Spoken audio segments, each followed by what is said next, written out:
ভারতীয় বাহিনীর লুটপাটের বিরুদ্ধে এই বীর সেক্টর কমান্ডার জনগণের সঙ্গে নিয়ে সক্রিয় প্রতিরোধ গড়ে তোলেন।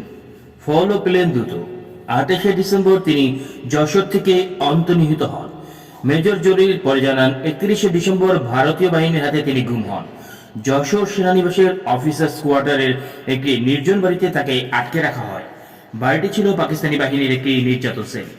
বাড়িটি অন্ধকার রুমে মানুষের রক্তের দাগ ও এলোমেলো ছেঁড়া চুল, কিছু নরকঙ্কাল, সঙ্গে শকুন আর শেয়ালের উপস্থিতির মধ্যে একটা খাটে ডিসেম্বরের শীতের রাতে আধা ছেঁড়া কম্বল গায়ে দিয়ে দেশের প্রথম রাজবন্দী এক বীর মুক্তিযোদ্ধা মেজর জলিল শুনতে পেলেন পাশেই ভারতীয় সেনাদের বর্ষবরণের উল্লাস, নর্তকীর ঘুঙ্গুরের শব্দ আর সেই সঙ্গে নারী পুরুষের হল্লা। মেজর জলিলের এই গুম হবার সংবাদ 2.5 মাস পরে সরকার স্বীকার করে। এটাই ছিল স্বাধীন বাংলাদেশের প্রথম মিডিয়া সেন্সরশিপ। এই বীর মুক্তিযোদ্ধা জলিল মুক্তিযুদ্ধের সময় ছিলেন দেশের কনিষ্ঠতম মেজর, পাকিস্তান আর্মির সাঁজোয়া বাহিনীর সদস্য এবং অকুতোভয় এক সৈনিক।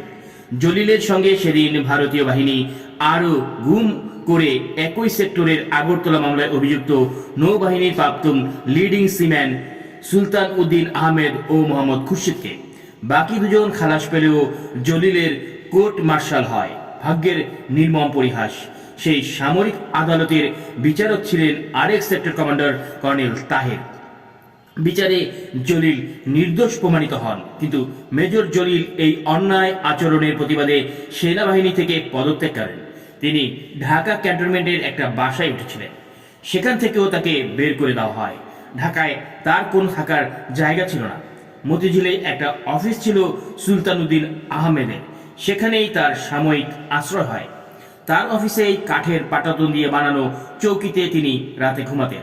মফস্বলের নিম্নবিত্ত পরিবার থেকে আসার কারণে অনেক সেক্টর কমান্ডার তাকে এলিট মনে করতেন না এবং তাকে এড়িয়ে চলতেন।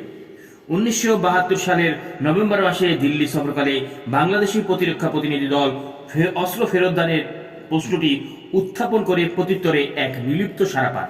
পরবর্তীকালে জাতীয় সংসদের একজন আমলিক সদস্যের প্রশ্নের জবাবে তথ্য ও বেতার প্রতিমন্ত্রী বলেন যে ভারত ইতিমধ্যে বাংলাদেশ থেকে দখলকৃত পাকিস্তানি অস্ত্রশস্ত্র ও গোলাবারুদের একটি বিশাল অংশ ফেরত দিয়েছে এবং এই ফেরতদানের প্রতিক্রিয়া অব্যাহত রয়েছে। অবশ্য মন্ত্রী জাতির স্বার্থে ফেরত প্রদত্ত অস্ত্রশস্ত্রের সংখ্যা এবং পরিমাণ উল্লেখ করতে অস্বীকৃতি জানায়। 16 ডিসেম্বরের পরে ঢাকায় ভারতীয় বাহিনীর কিছু অফিসার নিজেদেরকে বাংলাদেশের ত্রাতা হিসাবে গণ্য করতে শুরু করেন। এক ধরনের অযাচিত অহংবোধ নিয়ে তারা ঢাকায় চলাফেরা করতেন। ঠিক এই ধরনের মানসিকতার জন্যই পশ্চিম পাকিস্তানিদের সঙ্গে বাঙালিদের, বিশেষ করে আত্মমর্যাদা সম্পূর্ণ বোধসম্পন্ন সামরিক অফিসারদের সৌহার্দ্যপূর্ণ বা পারস্পরিক শ্রদ্ধাবোধের কোনো সম্পর্ক গড়ে ওঠেনি, বরং তাদের প্রতি এক ধরনের অবিশ্বাস ও বিতৃষ্ণা ছিল।